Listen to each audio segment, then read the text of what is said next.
રોટલીમાંથી આપણને કયું પોષક તત્વ મળે છે એને આપણે ચેક કરીએ. રેડી? તો પહેલી છે આપણે આ રોટલી છે, રોટલીના ટુકડા છે એને શું કરીએ?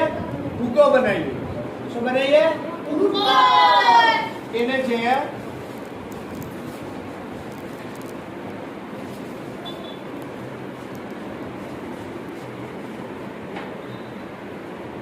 આ ભૂકો બનાવ્યો. હવે એના ઉપર આપણે શું નાખશું? આયોડીનના 2-3 ટીપા નાખશું. જો શું થાય છે? કાળો રંગ થાય છે, કાળો ભૂરો રંગ થાય છે, જે શું દર્શાવે છે કે રોટલીમાં શું હાજર છે? સ્ટાર્ચ અથવા કાર્બોદિત હાજર છે. બરાબર છે? રોટલીમાં શું હાજર છે? સ્ટાર્ચ અને